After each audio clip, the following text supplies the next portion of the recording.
আজকে এখানে অনেক কিছু নিয়ে আসছে, তো এগুলো আমি সব দেখে আর এগুলো সব আমার শর্ট ছিল, সেজন্য এগুলো সব নিয়ে আর এখানে অনেকগুলো সবজির বাজার নিয়ে আসছে, আর সাথে ডাল আনছে, পাস্তা নুডলস আনছে, আর সাথে কমল আনছে। এগুলো আমি সব দেখে নিচ্ছি, যেহেতু এগুলো আমার সব সময় দরকার। আসসালামু আলাইকুম, কেমন আছেন সবাই? আমি এসকে মিনু ব্লগ থেকে, তো আমি প্রতিবারের মতো আমার ডেইলি ব্লগ নিয়ে চলে আসলাম। সবাই কেমন আছেন কমেন্টে জানাবেন, কি হয়েছে না হচ্ছে সব আমি আপনাদের সাথে শেয়ার। যেহেতু আমার ডেইলি ব্লগ, তো আমি সারাদিন কি করি না করি আমি আপনাদের সাথে শেয়ার করি। আর এদিকে আমাদের ঘরের বাচ্চাদের কি অবস্থা দেখেন, সারাদিন মোবাইল নিয়ে এভাবে বসে, আর এখনকার বাচ্চাদের সময় এভাবেই কাটে। আর আমাদের ঘরে সবচেয়ে যেটাও দেখেন কিভাবে মোবাইল দেখতেছে, যেহেতু ক্লাস তেমন শুরু হচ্ছে না, তাই এখন সবসময় ঘরে থাকে, এইভাবে সবসময় মোবাইল নিয়ে বাসায় বসে। আর আমাদের সময় আমরা তো সারাদিন খেলা খেলে দিন কাট, আর এখনকার বাচ্চাদের ঘর থেকে সহজে বের করা যায়। আর এই পিচ্চিটাকে দেখেন কিভাবে মোবাইল দেখতেছে, এদিক সেদিক কোনো দিক তাকাচ্ছেও না। মাঝে মাঝে মনে হয় আমি ওদের মতো একদম ছোট হয়ে না ভালো হতো, তাই না?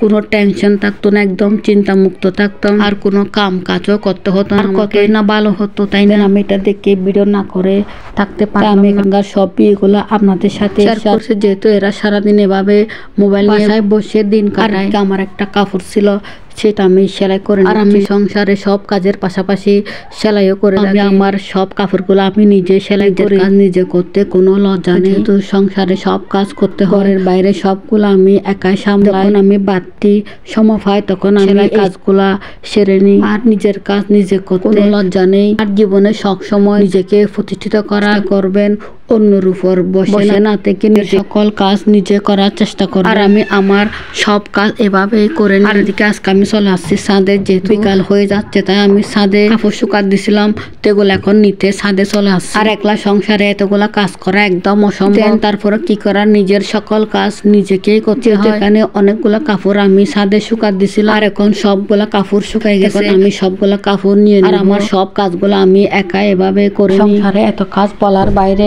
শেষ হতে না হতে আরেকটা শুরু হয়ে যায়। আমার সারাটা দিন কেটে যায় কাজে কাজে, যেহেতু এত কাজ বলার বাইরে, যেহেতু সারাদিন ঘরের ভিতরে সব কাজ করে থাকি। ছাদে আসলে আমার ভীষণ ভালো লাগে, যেহেতু আমরা যখন ছাদে আসি তখন আমরা ঘরে সবাই একসাথে চলে আসি। ছাদে আসলে এত ভালো লাগে, তো আমরা এখানে অনেকক্ষণ। আর এদিকে আমাদের ঘরের পিচ্চিটা সারাদিন অনেক দুষ্টুমির মধ্যে থাকে, আমার হাতের ক্যামেরা দেখে কিরকম দুষ্টুমি না করতে। আজকে আমি চলে আসছি রান্নাঘরে, আমি বিকালের জন্য কিছু নাস্তা রেডি করবো। এটা একদম ফাঁকিবাজি নাস্তা, আর এই নাস্তাটা খেতে ভীষণ দারুণ আর একদম সহজে বানানো যায়। আমরা বিকালের জন্য বিভিন্ন রকমের নাস্তা রেডি করে, আমি এই নাস্তাটা রেডি করে নিতে, যেহেতু আমার সাথে নাস্তাগুলো, এই নাস্তাটা একদম কম সময়ে বানানো যায়। আমার ব্লগ আজকে পর্যন্ত দেখবেন, সবাই আমাকে লাইক কমেন্ট শেয়ার করবেন, সবাই আমাকে বেশি বেশি সাপোর্ট করবেন। আমার ভিডিও পেতে সবাই আমার পেজটাকে ফলো দিয়ে পাশে থাকবেন। ব্লগে আবার দেখা হবে, বিদায় জানিয়ে আল্লাহ হাফেজ, বাই। সবাই ভালো থাকবে।